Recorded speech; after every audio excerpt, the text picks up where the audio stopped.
আসসালামু আলাইকুম রহমতুল্লাহি ওবরকাতুহু। সম্মানিত দর্শক, বাংলাদেশে এখন একটা তুমুল বিতর্ক শুরু হয়েছে জনাব আসিফ নজরুলকে নিয়ে। এবং জনাব আসিফ নজরুলকে নিয়ে যারা বিতর্ক করছেন, এই বিতর্ক গোষ্ঠীর যিনি নেতা আমির, আমিরুল যাকে বলা হয় রেভুলেশন, তিনি হলেন ডাক্তার পিনাকি ভট্টাচার্য।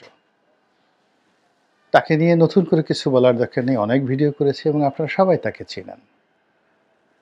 এবং তার বিশাল একটা সমর্থক শ্রেণী গড়ে উঠেছে এবং সেই সমর্থক শ্রেণীকে দিয়ে তিনি অনেক ঘটনা ঘটাতে পারেন। তিনি প্রথম আলো, ডেইলি স্টারে যে ঘটনাগুলো ঘটিয়েছেন, এটি দেখে বোঝা যায় এবং তার অনেক সিদ্ধান্তে, অনেক বক্তব্যে বাংলাদেশে অনেক কিছু হয়।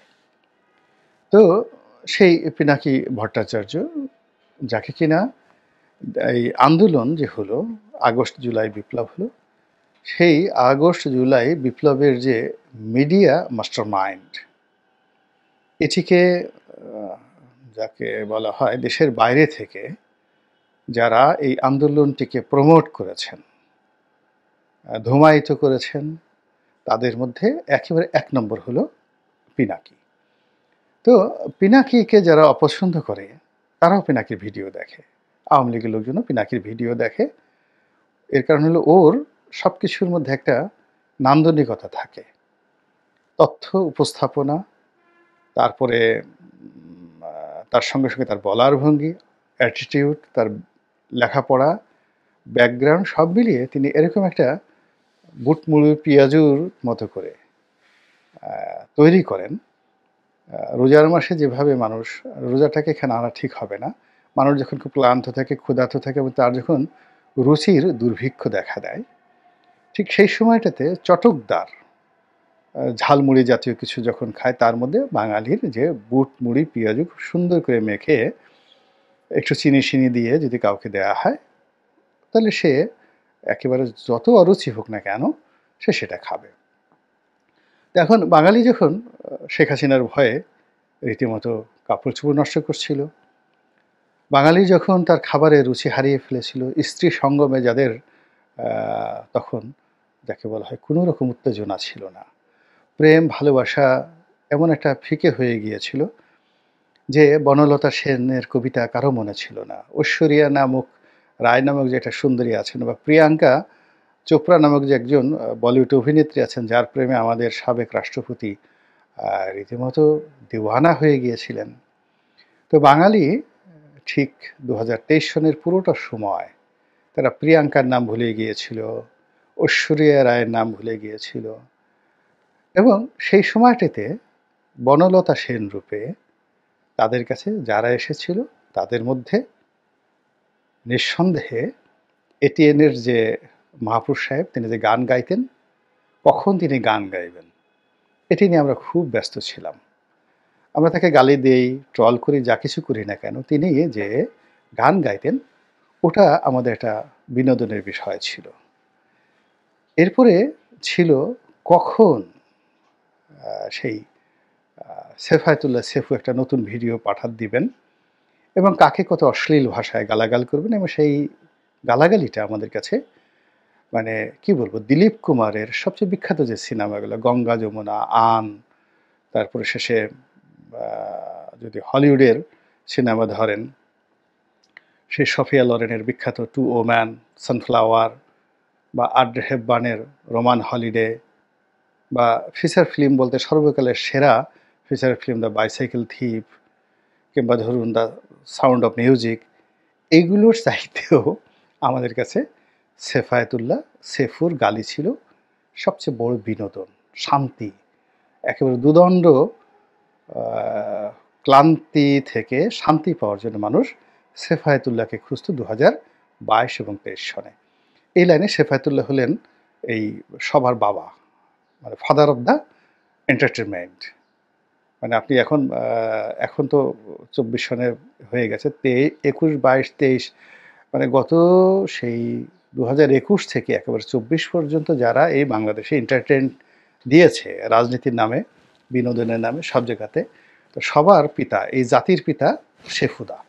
এটা পিনাকিও স্বীকার করেছেন যে তিনি সেফুদাকে ফলো করেন। তারপর আমরা সেই মাহবুব সাহেবের গানে আমরা বিনোদন পেতাম। আর বিনোদন পেতাম কোথায়? হিরো আলম।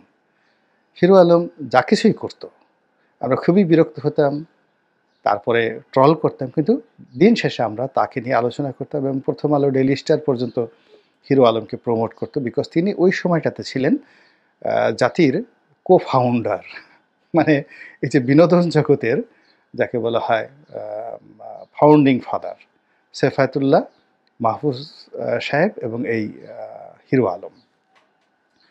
তো এই গ্রুপের সঙ্গে সঙ্গে একেবারে ম্যাটিকুলাসলি যিনি আসলেন তিনি হলেন ইউটিউবার ইলিয়াস। তো ইউটিউবার ইলিয়াস একসময় নাকি বাংলাদেশে চাকুরি করতো ২১ টেলিভিশনে। তো সে আমেরিকাতে থাকে, গাড়ি চালায়, মূলত ট্যাক্সি ড্রাইভার। তো সেখান থেকে সে এই ইউটিউব করতো। তো ইউটিউব করে তার ইউটিউবের একটা আকর্ষণ ছিল যে সে ওই বিভিন্ন সুন্দরী মেয়েদেরকে টার্গেট করতো টেলিভিশনের মিডিয়াতে। যেমন ধরুন ফারজানা রূপা, তারপরে ৭১ টেলিভিশনে যারা চাকরি করত, এরপরে ডিবিএসে যেমন শারমিন, মানে যারা খুব কমনীয়, তারপরে আলোচিত, সমালোচিত। তো এদেরকে নিয়ে সে গীবত করত। কার সঙ্গে কার সম্পর্ক, কে কোন জায়গাতে খাট গরম করে, মানে এই অবৈধ প্রণয় নিয়ে যে কীর্তিকে বলা হয় সেক্সুয়াল পারভার্সন। এই সেক্সুয়াল পারভার্সন জিনিসগুলো তিনি সেই ইউটিউবের মাধ্যমে একেবারে ম্যাটিকুলাসলি তুলে আনতেন। এই এখন শারমিন গেল, এই এখন ফারজানা রূপা গেল, ওখানে গিয়ে সে কাপড় খুলে ফেললো, কাপড় খুলতে গিয়ে মোজাম্মেল বাবু আসলো, মোজাম্মেল বাবুকে সরিয়ে দিয়ে এখন সেখানে আর একজন আসলো, মঞ্জু আসলো, ইকবাল সুবহান চৌধুরী আসলো। মানে এই জিনিসগুলো সে বলে বলে যেটি হলো মানুষের যে বিকৃত রুচি, সেই বিকৃত রুচি যেটা অনেকে লুকায়িত ছিল, এটাকে সে একেবারে উদ্গীরণ করে দিল এবং মানুষের মধ্যে অশ্লীলতা, তারপরে শেষে মন্দ জিনিস শোনার উদগ্র বাসনা, অন্যকে সন্দেহ করা এবং যে কোনো নারী, যে কোনো পুরুষ, অসম্মানিত লোককে অসম্মান করার যে ধারাবাহিকতা, এই ধারাবাহিকতার যে স্রষ্টা, ফাউন্ডিং ফাদার নয়, একেবারে ফাদার অব দ্য নেশন, সেটা হলো ইউটিউবার ইলিয়াস। ফলে এই ইলিয়াস কেন্দ্রিক যে একটা যাকে বলা হয় নতুন সোসাইটি গড়ে উঠলো, বিবর্তন উঠলো, এটা বাংলাদেশে যাকে বলা হয় বিনোদনের জগতে ফ্রেঞ্চ রেভলিউশনের মতো।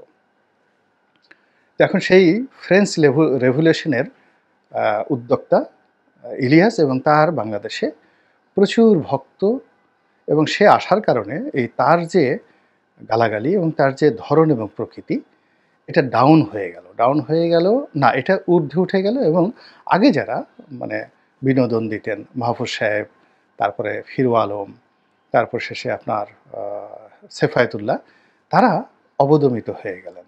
এরা মানে যাকে বলা হয় ব্যাকডেটেড হয়ে গেলেন, সাবেক বিগত যৌবনা হয়ে গেলেন। এবং তার ইলিয়াসের যৌবন টগবগিয়ে যখন ফুটতে থাকলো, ঠিক সেই সময়টাতেই এই আন্দোলনটা ২০২৩ সনে দাঁড়া বাড়তে থাকলো। এবং ইলিয়াস যখন এই বিনোদন জগতের ওই যে তার যে sexual perversion and perverted attitude, mind, body and thinking, এই জিনিসগুলোতে তিনি যখন একেবারে সম্রাট হয়ে গেছেন, আলেকজান্ডার দ্য গ্রেট হয়ে গেছেন, ঠিক সেই সময় পিনাকির আবির্ভাব হলো। তো পিনাকি প্রথমে আমাদের মতো ফিচার করতো বা ফাহামের মতো সে যাকে বলে ভিডিও বানাতো, কিন্তু ওগুলো খেত না কেউ।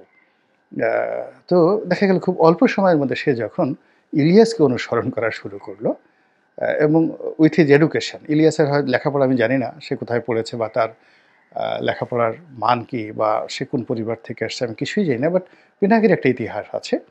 তো তার সাথে এডুকেশন আছে, শিক্ষা আছে, দীক্ষা আছে। তো যখন পিনাকি তার সেই কর্মকাণ্ডের মধ্যে ইলিয়াসকে আনলো, তার কর্মকাণ্ডের মধ্যে হিরো আলমকে আনলো, তার কর্মকাণ্ডের মধ্যে যাকে বলা হয় সেফায়েতুল্লাহ সেফুকে আনলো, এবং সে গানও গেয়েছে, গান গেয়েছে, তাহলে হিরো আলম এবং মাহফুজ সাহেবের মতো সে ওই কিছু কিছু ক্ষেত্রে তার গান আনলো, কবিতা আনলো। তো সব মিলিয়ে সে এরকম একটা কনটেন্ট সে তৈরি করলো, যেখানে সবাই একেবারে 1 in a million, মানে একের মধ্যে সে 10 লাখ সে জিনিস পেয়ে গেল। এখানে সে গোলাম মোল্লা রনির বক্তব্য কেউ খুঁজতে গেলে পিনাকির মধ্যে পাবে, আলবার্ট আইনস্টাইনের সূত্র পাবে, তারপরে শেষে সে ইবনে সিনার মতো ডাক্তারকে সে খুঁজে পাবে, ডাক্তারি বিদ্যা পাবে, এখানে সে যৌনবিদ্যা পাবে, এখানে সে অর্শ এবং ভগন্দর এটা কিভাবে অপারেশন করে এবং কিভাবে মলদ্বারের মধ্যে আঙ্গুল ঢুকিয়ে মলদ্বারে ঘা হলো কিনা এটা কিভাবে সে টেস্ট করবে, এই জিনিসগুলো মানুষ খুঁজে ফেলে। এর কারণ হলো আমাদের যে দেশের মানুষের স্বভাব, সবাই মলদ্বারের মধ্যে কঞ্চি ঢুকাতে চায়, কেউ বাঁশ ঢুকাতে চায়, এবং বাঁশ শুধু যেন তেন নয়, কঞ্চওয়ালা বাঁশ, যেটাকে আমাদের বরিশালের ভাষায় বলে আক্কেওয়ালা বাঁশ। তো এই আক্কেওয়ালা বাঁশ আপনি কারো পশ্চাৎ দেশে ঢুকাবেন, এতে আপনার তৃপ্তি মিটবে না। আপনার মনে হবে যে আঙ্গুলটা একটু ঢুকাতে পারতাম।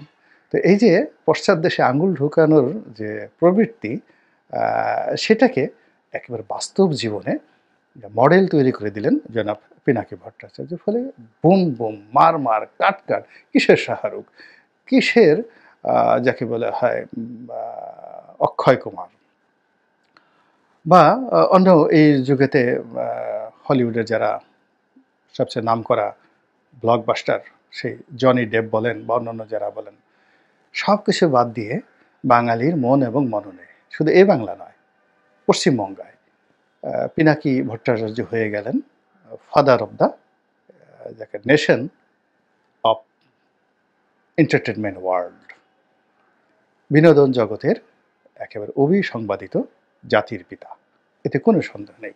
এবং এখনো পর্যন্ত তিনি সেই বহালতবিতে আছেন। তো সেই জায়গা থেকে তিনি ডক্টর ইউনূসকে সমালোচনা করছেন, তারপর প্রথম আলোকে টার্গেট করেছেন, এবং তিনি সঙ্গী হিসাবে আবার সাবেক বিনোদন জগতের সাবেক পিতা ইলিয়াস, ইউটিউবার ইলিয়াসকে নিয়ে নিয়েছেন। কাজেই তার হাতটি এখন অত্যন্ত শক্তিশালী, প্রচণ্ড শক্তিশালী।